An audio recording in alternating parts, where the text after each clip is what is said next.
우리 옆에 있는 분들에게 이렇게 한번 인사하시길 바랍니다. 예배는 생명줄입니다. 우리 이번엔 이렇게요. 최고의 정성으로 예배를 드립시다. 바로 그것입니다. 최고의 정성으로 드리는 예배 가운데 우리 주님은 놀랍게 역사해 주실 줄 믿습니다. 저는 지난 8월 8일부터 11일까지 4일 동안 컴패션이라는 선교단체에서 주관하는 목회자 컨퍼런스에 참석을 했습니다. 전 세계 약 30여 개국에서 3,500명이 넘는 목회자가 참석을 했어요. 온라인으로 참석을 했습니다. 자, 코로나로 인하여 교회 예배와 모임이 제한되어 가고 있는 바로 이 시대에 어떻게 우리가 교회의 역할을 수행을 할까? 이 전략을 모색하는 그러한 컨퍼런스였습니다. 첫날은 현재 교회의 상황을 미국의 바너그룹과 또한 한국의 목회 데이터 연구소에서 그동안의 통계를 가지고 쭉 설명을 했는데 저는 그 첫 번째 강의를 들은 다음에 너무 우울증에 빠졌어요. 너무 마음이 디프레스가 되고 답답해지고 도대체 어떻게 해야지 되는가? 막 입에서 그 밤을 갖다가 어떻게 지내는지 모를 정도로 그렇게 디프레스가 되었습니다. 현대 교회의 이 사그라져가는 교회의 모습들이 그 통계를 통하여 나타났기 때문에 그래요. 코로나 이전부터 미국 교회는요 2010년부터 2020년까지 출석률이 15%가 감소가 됐어요. 한국 교회는 2019년부터 10년간 교인 수가 30%가 감소가 되었습니다. 기가 막힌 100명이 모이다가 지금 70명밖에 안 모인다는. 코로나 이후에 교회 사역은 30%밖에 진행되지 못해요. 그리고 개인들의 기도 생활, 말씀 생활, 경건 생활도 말할 수 없이 약화가 됐어요. 자, 그러면서 나타나는 한 가지 현상이 있는데 그것은 신앙의 양극화였습니다.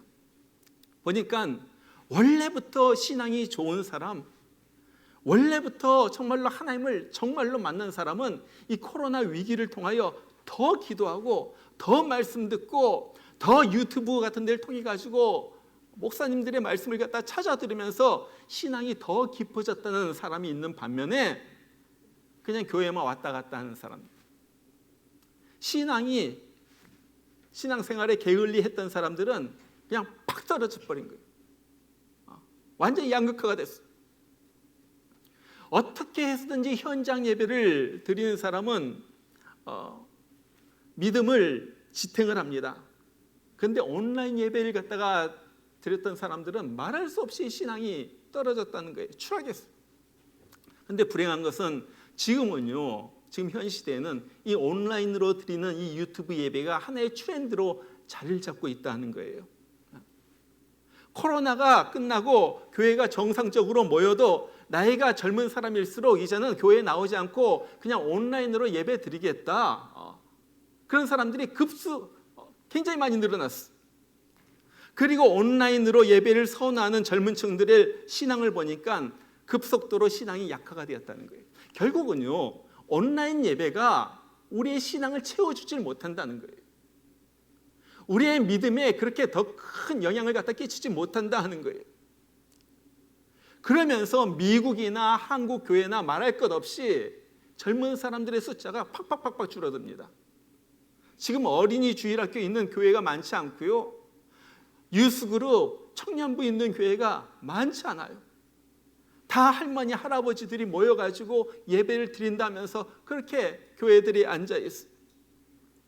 지금 이 시대에 정말로 교인들의 믿음이 무너지고 삶이 점점 더 세속화로 진행되면서 사람들이 막 방황하는 모습들이 보이는 거예요. 결론은요, 모이지 못하니까요 신앙이 떨어지고, 신앙이 떨어지니까 삶마저도 망가져 버린다는 거예요. 저는 이 시점에서 다시 한번 우리의 신앙의 기본을 확고히 할 필요가 있다, 그렇게 느끼면서 오늘부터 5주 동안 교회 생활의 기본에 대해서 말씀드리려고 하는 거예요. 오늘은 그 첫 번째 시간으로 예배입니다. 예배. 자, 오늘 말씀은 솔로몬이 왕이 된 다음에 하나님 앞에 나아가서 제사 드리는 그런 내용. 다윗이 죽은 다음에 이제 솔로몬이 왕이 되고, 이제는 기브온이라는 그곳에 성막이 있었기 때문에 성막이 있었던 기브온에 가가지고 하나님 앞에 제사를 드려요. 이것이 유명한 솔로몬의 1000번째 제사입니다.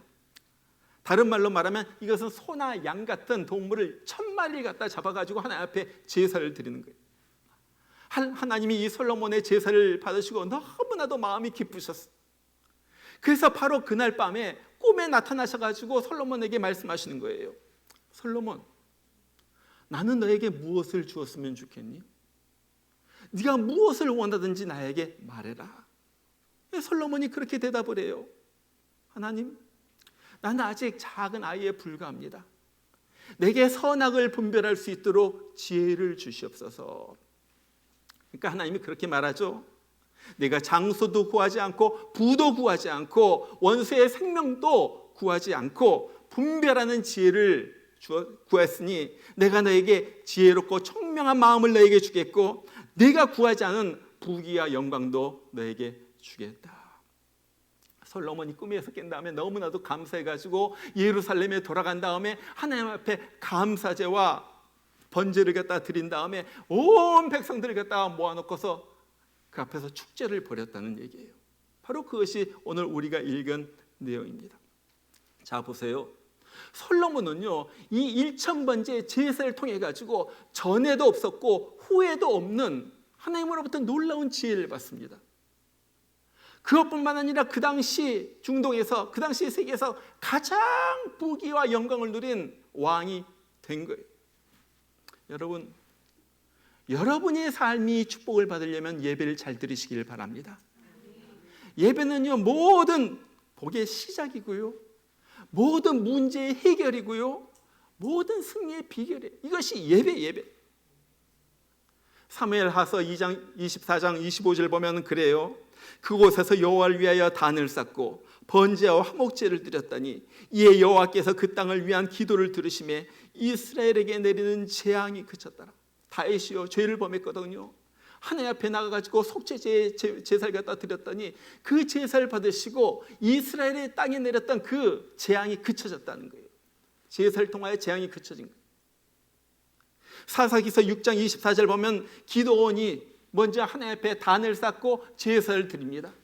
그러면서 전쟁에 나갔더니 300명을 데리고 나가가지고 13만 5천 명의 미디안의 군사들을 물리칠 수가 있게 됩니다. 바로 제사의 제사.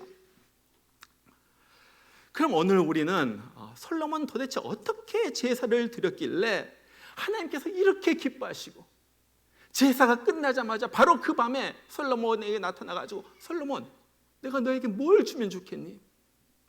그렇게 물어보는 축복의 제사가 되었을까? 오늘 솔로몬을 통하여 예배에 대하여 배우기를 원하는 것입니다. 자, 첫 번째로 보면은 솔로몬은 하나님께 드리는 제사를 가장 우선시했다는 거예요. Priority number one, there was sacrifice to the Lord. 하나님 앞에 드리는 제사였어요. 솔로몬은 왕이 된 다음에 가장 먼저 한 일이 하나님 앞에 드리는 제사였습니다. 여러분, 사실 솔로몬이 왕이 되었을 때 그는 굉장히 불안한 처지에 있었어요. 바로 얼마 전에는 자기 형이었던 아도나이아가 자기가 왕이 되겠다고 그러면서 왕 되려고 했다가 실패했어요. 그런 일도 있었어요. 아직도 다윗의 신하 중에는 솔로몬을 갖다 못마땅히 여기는 그런 사람도 있었어요. 그러니까요, 이 왕이 되자마자 할 일이 너무 많은 거예요. 이제 나라의 조직을 갖다 다시 세우고요, 사람들을 선출해가지고 하나하나 적재적소에 임명을 하고요, 당장 해야 할 일들이 한두 가지가 아니에요. 그런데 솔로몬은 이런 모든 것을 다 제쳐두고 예루살렘으로부터 11km 정도 떨어진 기브온을 갖다 찾아가가지고 하나님 앞에 예배 드리는 거예요. 그 청성스럽게 하나님 앞에 제사를 드려요. 무슨 말입니까? 그 어떤 급한 일보다도 하나님 앞에 드리는 예배가 먼저였다는 거예요. 자, 이것이 하나님의 마음을 갖다 흔들어 놨어요. 하나님이 너무너무 감동을 받은 거예요. 야, 솔로몬, 내가 그렇게 바쁜 가운데서도 할 일이 그렇게 많은데도 네가 나에게 예배 드리려고 이곳까지 찾아왔구나. 이곳까지 찾아왔구나. 여러분, 성경을 보면요, 성경에서 복 받는 사람들을 보면은 한 가지 습관이 있는데, 그것은 무슨 일을 하든지 예배부터 시작한다는 거예요. 예배로 시작. 홍수가 끝나고 노아의 가족들은 이제 배가 땅에 닿고 배에서 내리자마자 가장 먼저 한 일은 하나님 앞에 제사 드린 일이었어요. 아브라함은요, 가나안 땅에 들어오면서 여러 곳을 갔다가 이렇게 다닙니다. 옮겨 다닐 때마다 가장 먼저 한 일은 그곳에서 하나님 앞에 제사 드린 일이었어요. 총리가 된 요셉이 아버지 야곱을 애굽으로 초청을 하죠. 그 얘기를 듣고 야곱이 애굽으로 내려가면서 그거 무슨 일을 합니까? 하나님 앞에 단을 쌓고 하나님 앞에 제사를 드리는 거예요. 가장 먼저 한 일도 예배였어요. 영국에서 미국으로 청교도들이 건너왔어요. 새로운 이 땅에 발을 갖다 내디디면서 가장 먼저 한 일도 예배였어요. 예배가 삶의 가장 우선이고, 그 다른 일들은 그 모두가 그 다음이라는 거예요. 그 다음. 여러분, 신약 시대에 이르러서 교회가 생깁니다. 교회가 생기면서 성도들이 주일날 아침에 모여가지고 예배드리기 시작했어요. 여러분, 이것은 굉장히 큰 의미가 있어요. 이제는 안식일날 예배를 드렸거든요. 이제는 주일날 아침에 예배드리는 거예요. 무슨 의미입니까? 주일은 한 주간의 첫날이에요. 주일 아침에 모였다는 것은 일주일의 첫 번째, 바로 그 일이 교회에 나와서 예배드리는 일이었다는 거예요. 일주일을 시작하면서 하나님 앞에 고백을 합니다. 하나님, 이제 한 주간을 갖다 시작하면서 저는 먼저 하나님을 뵙기를 원합니다. 하나님 앞에 예배를 드립니다. 나의 생사화복, 나의 삶이 하나님에게 달려있기 때문에 그 나의 생명의 주관자 되시는 하나님 앞에 먼저 다른 거 다 제쳐두고 먼저 하나님 앞에 나와가지고 하나님을 만나고 하나님 앞에 예배드리기를 원합니다. 그래서 주일 아침에 예배를 드리는 거예요. 여러분, 주일 예배를 드린다는 것은 주님이 가장 우선입니다 하는 믿음의 고백이에요. That is my confession of my faith, that you are the first. You are the priority number one. 한 주간을 지났는데 주님 없이는 살 수가 없으니까 주님께서 주신 은혜를 품고 한 주간을 살겠습니다 하는 그런 의미예요.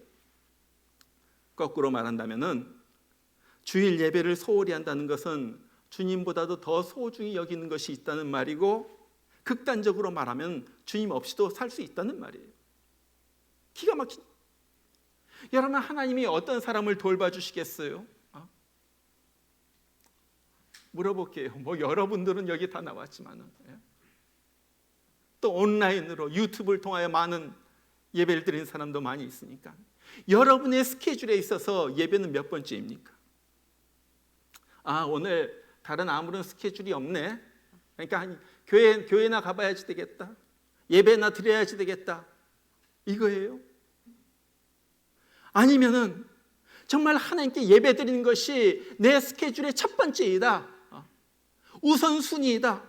나는 아무리 바빠도 아무리 할 일이 많이 있지만 다 제쳐두고 무엇보다도 예배부터 드린다. 그것이 여러분의 마음이에요. 솔로몬은요, 모든 걸 다 제쳐두고 예배부터 드립니다. 예배가 전부야. 예배가 전부. 예배가 나의 삶의 시작이야. That is the beginning point of my life. 이번 한 주간의 첫 번째, 하나님이요, 이 모습을 보고 너무너무 좋아하시는 거예요. 그래가지고 하나님이 그 밤에 솔로몬 찾아와가지고 네가 원하는 건 뭐야? 나도 너에게 줄게. 나도 너에게 줄게. 여러분, 절대 예배를 빠지지 마시길 바랍니다. Don't ever think about skipping the service, worship service. 예배는 생명줄이에요. 예배는 라이프라인이에요. 예배는 하나님과 만나는 바로 통로예요. That is a channel that we meet with God. 하나님과 만나는 통로예요. 예배는요, 하나님께서 복을 주시는 바로 채널이에요. 예배에 빠지면서 하나님 기도합니다, 들어주세요, 이런 건 없어요. 성도의 가장 베이직은 예배입니다. 예배 없이는 난 못 살아요. 그러는 여러분들 되시길 바랍니다. 그거예요. 자, 두 번째, 솔로몬은요 최고의 예물을 주님 앞에 드렸어요. 오늘 솔로몬은요 기본에 가가지고 1000번제를 드립니다. 이 말은요 소나 양을 갖다 1000마리를 갖다 잡아가지고 하나님 앞에 제사를 드렸다는 거예요. 여러분, 소, 양 1000마리를 갖다가 드려보세요. 기가 막힌. 그리고 그것을 번제로 드렸다 하는 거예요. 번트 오퍼링으로, 번제로 드렸어요. 이것은요 동물을 완전히 태워가지고 드린 제사예요. 이것은 헌신한다는 의미예요. 다른 화목제나 아니면은 속죄제 같은 제사는요 보통 동물을 잡아가지고 동물의 내장이나 아니면 기름을 갖다가 태워가지고 드려요. 그런데 이 번제는요 그냥 완전히 다 자른 다음에 그냥 완전히 다 드리는 거예요. 하나님, 완전히 다 주님의 것입니다. 완전히 다 드립니다. 나를 헌신합니다. 그런 의미. 그런데요 레위기서 1장을 보면은 하나님께서 이 번제의 그 제물 타는 것 같다 냄새를 맡으시고 이것은 여호와께 향기로운 냄새니라 그래요. 하나님께서 그 어떤 제물보다도 이 번제를 갖다 하나님께서 기뻐 받으신다는 거예요. 그래서 솔로몬은 하나님 앞에 번제를, 야, 하나님이 이렇게 좋아하시는구나 해가지고 1000마리의 소나 양을 갖다 잡아가지고 하나님 앞에 드리는 거예요. 여러분, 예배는 무엇입니까? 예배는 보는 것이 아니에요. 예배는 드리는 거죠. 드리는 것.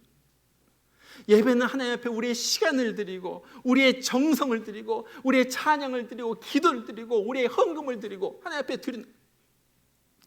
그럼 하나님께서 우리의 드리는 바를 받으시고 그 다음에 우리에게 죄사함의 은혜를 베푸시고 병고침의 은혜를 베푸시고 우리에게 치유의 기도 응답의 은혜, 우리를 회복시키는 여러 가지 어려움 가운데서 회복시키는 그런 은혜를 갖다가 내려주시는 거예요. 이것이 예배.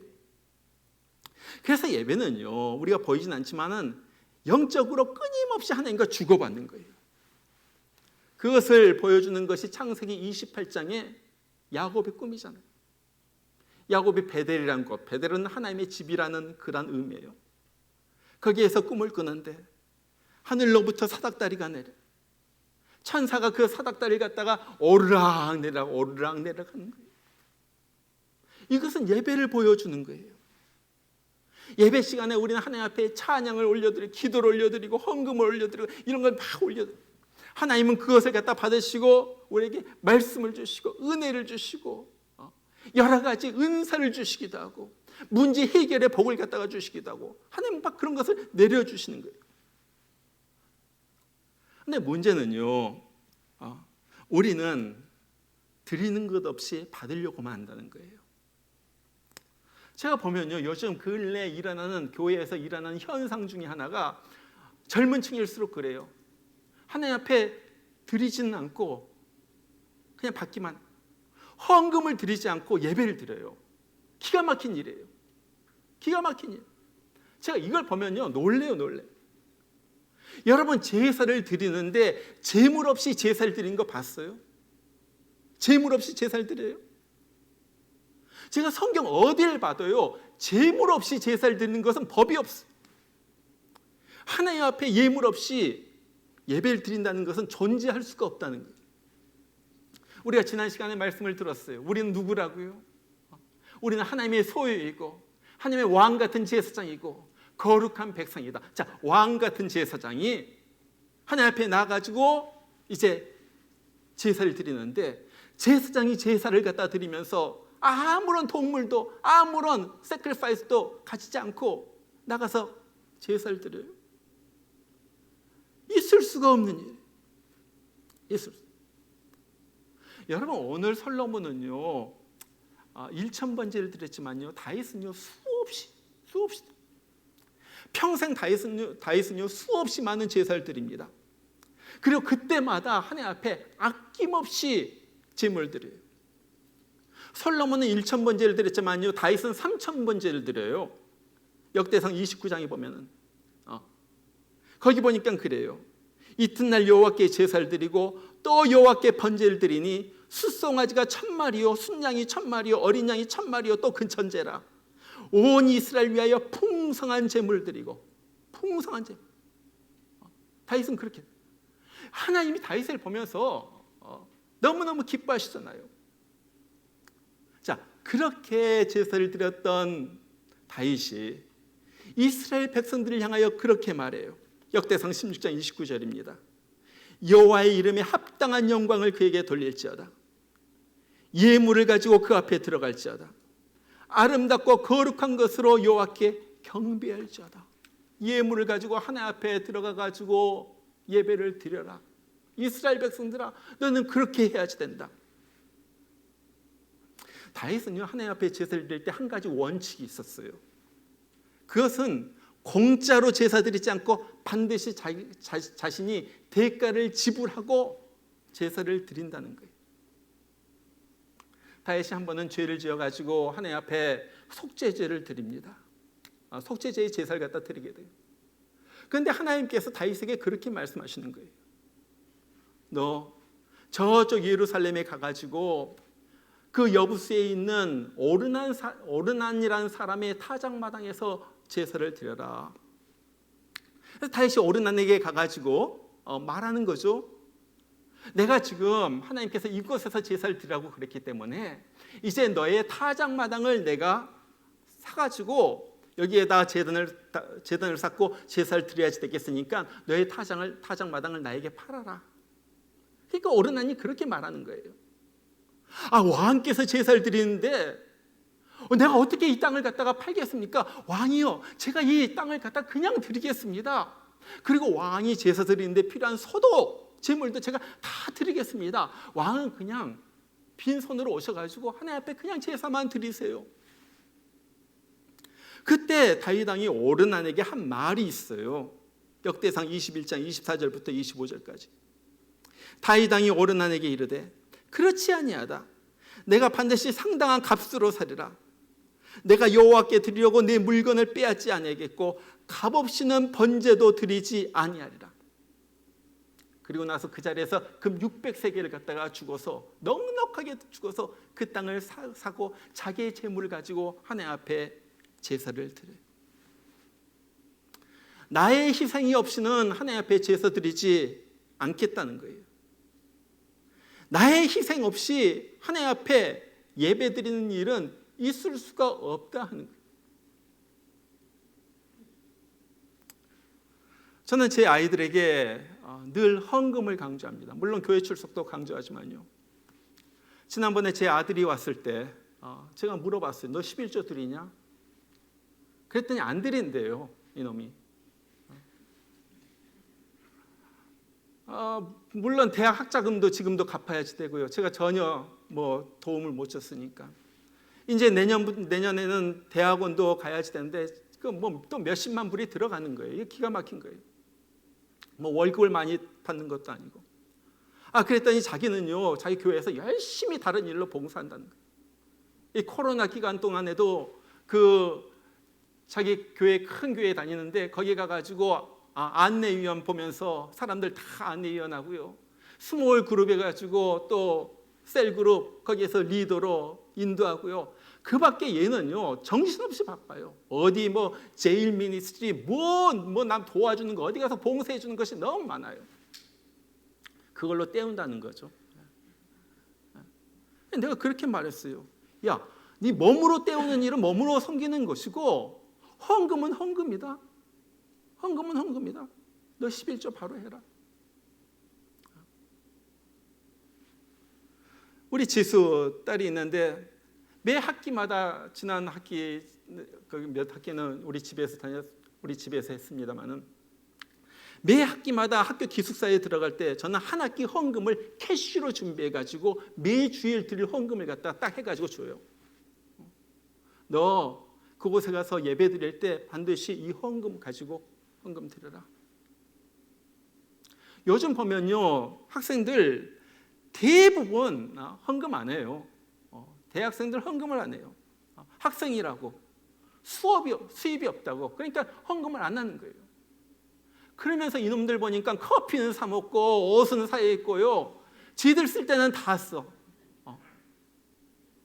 그러면서 예배 다니면서 헌금은 안 해요. 내가 기가 막힌 거예요. 어떻게 예배 시간에 은혜를 받기를 원하고 기도의 응답을 갖다 받기, 하나님 기도 들어주세요 기도하면서 어떻게 네가 예배 시간에 예배 드린다면서 헌금을 안 하고 예배를 드리냐? 전 제가 하는 말이 그래요. 제가 아무리 성경을 봐도 그래요. 재물 없는 제사는 없어요. 여러분들 그 추석 때 여러분들 뭐 할아버지 할머니 예수 믿기 전에 제사 드린다 다 모여라 그래 놓고서 제사상 하나도 안 차리고 우리 제사 드리자 그래요? 그럼 법이 없는 거예요.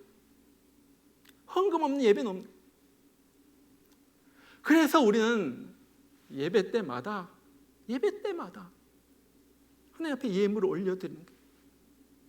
어떤 사람은요, 우리 목요일 날 성경 공부를 목요 예배라고 부르는 사람도 있는데 이제 목요 예배라고 부르지 말라고 그랬어요. 이건 목요 성경 공부다. 왜? 예배 드리면 예물이 있어야지. 우리가 목요일 날 언제 헌금을 한 적이 있었냐? 수요일 날 언제 헌금을 했냐? 이건 수요 예배가 아니라 수요 성경 공부다. 제가 그렇게 말했어요.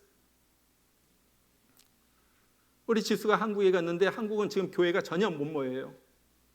그래가지고 대면 예배 못하니까 유튜브로 예배드리고 우리 교회 예배드리고 그러는데, 그래가지고 네가 헌금 거기서 교회에 찾아가가지고 헌금 드릴 때까지 내가 우리 교회 예배를 드리니까 우리 교회에다가 예물 드리겠다. 그래가지고 매주 지수 이름으로 헌금을 하는 거예요. 여러분, 왜 제가 우리 자녀들에게 그렇게 헌금을 강조합니까? 먼저는요, 이건 하나님께 대한 기본적인 도리예요. 내가 구원의 은혜를 받았다면 날마다 하나님의 은혜로서 내가 살아가는 것이 나의 신앙의 고백이라면 하나님께 드리는 것이 도리라는 거예요. 두 번째는요, 성경의 원리상 예물 없는 예배는 없어요. 반드시 예물 드려야지 된다. 세 번째는요, 이것이 하나님께 복을 받는 비결이기 때문에 그래요. 나는 알아요. 내가 하나님 앞에 정성스러운 헌금을 드릴 때 하나님은 반드시 갚아주시는 분이다. 여러분, 여러분도 자녀들이 하나님께 복을 받기를 원한다면, 특별히 물질의 복을 받기를 원한다면 반드시 자녀들에게 헌금 드리는 것을 가르치시길 바랍니다. 반드시. 저는 저희 부모님이 헌금 드리는 모습을 보면서 자랐어요. 비즈니스를 하면서도 옛날이죠, 옛날. 한국에서 새로운 돈, 새돈, 빳빳한 돈이 들어오면요, 그것은 헌금할 돈으로 반드시 모아둡니다. 그리고 그것으로 헌금. 새 돈이 없으면요, 다리미로 다린 다음에 그 돈을 갖다가 하나님 앞에 헌금으로 드리는 거예요. 무엇입니까? 내가 하나님 앞에 바칩니다. 나의 정성스러운 마음이에요. 이런 얘기를 들었어요. 어떤 부부가 주일 예배를 마치고 집으로 돌아가는 차 안에서 불평을 하길 갖다 시작해요. 운전대를 잡고 있는 남편이 먼저 말을 합니다. 이야, 오늘 목사님 설교 완전히 죽을 수도구만. 야, 일주일 동안 목사님 도대체 뭘 했길래 저렇게 저걸 설교라고 해? 내가 해도 그만큼만 하겠다. 그러니까 또 옆에 있던 그 아내가 그 말을 받아가지고 또 그렇게 말합니다. 아이고, 오늘 설교도 엉망이었지만은 그 성가대 봐, 성가대도 죽을 수 있던데 완전히 지휘자랑 반주자랑 따로 놀아. 그리고 성가대한들 하는 것 보니까 뭐 아침을 먹고 왔는지 안 먹고 왔는지 완전히 메가리가 하나도 없어가지고 이게 뭐 성가대인지. 그렇게 얘기하고 있는데 자동차 뒤에서 타고 있던 그 아이 하나가 그렇게 말하는 거예요. 아빠, 엄마, 그냥 넘어가세요. 뭐 10불 내고 하면 뭐 그 정도면 됐지. 뭐 얼마 더 바래요. 이거 기가 막힌 거 아니에요? 네? 이 아이가 이런 아버지 어머니의 모습을 보면서 어떻게 클까? 어떻게 클까? 이런 부모님의 모습을 본 아들이 어떻게 좋은 신앙을 가질까? 최근에 유기성 목사님의 글을 읽었는데 제 마음에 꽂히는 한 구절이 있었어요. 주는 은혜는 같은데 받는 은혜는 다 다르다. 그런 말씀을 하시더라고요. 무슨 말씀인지 아시겠죠? 주는 은혜는 같은데 받는 은혜는 다 달라요.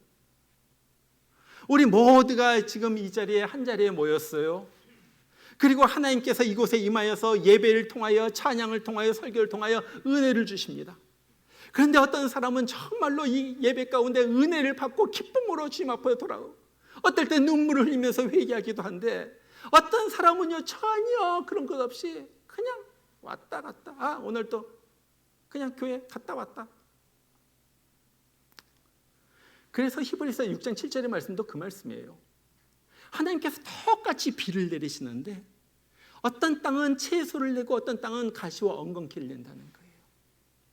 똑같이 똑같은 은혜를 부어주시는데 무엇이 문제입니까? 이거는 마음의 문제예요. 예배드리는 태도의 문제예요. 똑같은 말씀을 들어도 하나님 나에게 말씀하여 주시옵소서, 갈망합니다, 사모합니다 하면서 말씀을 듣는 사람과 형식적으로 앉아가지고 예배드리는 사람과는 완전히 결과가 다. 완전히. 여러분, 예배 시간에 하나님은 우리 가운데 임하십니다. 임하세요. 열왕기상서 8장을 보면 솔로몬이 성전을 건축한 다음에 무릎을 꿇고 하나님을 향하여 기도하는 거예요. 하나님이여, 이 성전을 향하여 주의 눈이 주야로 보시오며 주의 종이 이곳을 향하여 비는 기도를 들으시옵소서. 하나님이여, 하나님이여. 8장에서 솔로몬이 그렇게 기도한 다음에 9장에 가니까 하나님께서 그렇게 솔로몬에게 응답을 주세요. 내 기도와 네가 내 앞에서 간구하는 바를 내가 들었은즉 나는 네가 건축하는 이 성전을 거룩하게 구별하여 내 이름을 영원히 그곳에 두며 내 눈길과 내 마음이 항상 거기 있으리라. 내 마음과 내 눈길이 항상 그곳에 있으리라. 무슨 말씀이에요? 하나님께서 우리 예배 가운데 임하셔서 우리가 예배 드리는 모습을 보신다는 거예요. 보신다는 거예요. 우리의 찬송 부르는 모습도 보시고, 우리의 기도하는 모습도 보시고, 말씀 듣는 모습도 보시고, 우리 주님 앞에 드리는 예물 드리는 그 모습도 하나님께서는 보신다는 거예요. 그리고 그 모습을 보시고요, 우리의 태도를 보시고 거기에 합당한 은혜를 베푸신다는 거예요. 합당한 은혜. 여러분, 우리가 이 양 예배 드릴 바에는 최고의 존중과 최고의 언어를 하는 마음으로 하나님 앞에 예배 드리시기를 바랍니다. God is worthy to be honored, praised by us through worship service. 하나님, 내가 최고로 하나님 앞에 예배 드립니다. 예배에 늦게 오거나 예배 시간에 들락달락하면 안 돼요. 특별한 사유 없이는. 이왕이면요, 좀 앞자리에 앉아가지고 앞사람 뒤통수 보고 예배 드리지 말고 앞자리에 앉아가지고 하나님만 바라봅니다. 난 누구에게도 바들받지 않고 하나님 앞에 내가 예배 드리려고 왔습니다. 이 마음으로 예배 드리.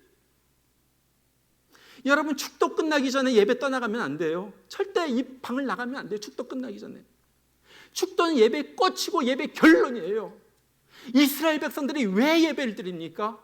이스라엘 백성들은요, 마지막에 있는 하나님의 축복기도, 민수기서 6장에 있는 제사장의 축복기도 하나 드리려고 그 양을 잡고 소를 잡고 그래가지고 하나님 앞에 이 제사를 드리는 거예요. 축복기도가 끝이고 결론이에요. 이거 없이 이 제단을 떠나가면 안 되는 거예요. 오늘 솔로몬은요, 최고의 정성으로 하나님 앞에 예배를 드립니다. 하나님이 솔로몬의 예배를 보시고 감동을 받으셨어요. 저는요, 우리 교회에서 드리는 이 목양교회 예배가 하나님께서 보시고 기뻐 감동하시는 그런 예배가 되길 바라요. 오늘 또 여기 들어오면서 난 내 목숨을 걸고 내가 설교합니다. 예배 인도자로서.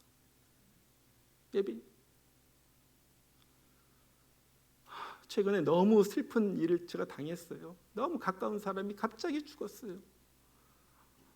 제가 이거 나중에 말할게요. 기가 막혀요. 지금 뭐 정신이 없어요. 젊은 나이 40몇 살. 제가 이걸 보면 지금 며칠 동안 정신이 없었어요. 솔직히. 그러면서 생각을 했죠. 하나님, 나도 어떻게 그냥 아무것도 못하고 그냥 주럽대다는 거예요. 그냥 아무 유언 하나 남기지 못하고 그냥 죽었어. 하나님, 내가 어떻게 나도 어떻게 될는지 모르는데 최선의 예배를 드리다가 내가 주님 앞에 가기를 원합니다. 그거 아니에요. 그거 아니에요. 하나님, You are worthy to be praised. 오늘 솔로몬 최고의 정성으로 예배드렸어요. 하나님이 감동하셨어요. 그날 밤에 나타나셔가지고 솔로몬 네 예배 내가 받았다. 내가 잘 보았다. 모든 걸 다 제쳐두고 우선으로 최우선으로 드린 예배를 내가 받았다. 최고의 정성으로 드린 내 예배를 내가 받았다. 솔로몬, 너 원하는 거 뭐야? 나도 너에게 최고의 선물을 주고 싶다. 너 원하는 거 무엇인지 말해. 주님께서 받으셨다는 거예요. 오늘 정말로 저는요, 정말 심각하게 이 세대를 보는 거예요. 교회가 무너져가고 예배가 엉망진창이 돼버리고 완전히 타락하고 하나님에 대한 경외심, 존중심이 땅으로 떨어지는 이 시대에 정말 우리는요, 최고의 마음으로 예배를 드리고 최고의 정성으로 하나님 앞에 예배를 드려서 살아계신 하나님, 예배 가운데 임하시는 그 하나님이 우리의 예배를 받으시고 감동하시고, 그래, 너 내가 예배 받았다. 너 예배 내가 받았다. 그리고 내가 너에게 복을 주겠다. 그런 은혜를 받으시는 우리 모두가 되기를 주님의 이름으로 축복합니다. 축복합니다. 우리 같이 한번 기도해요.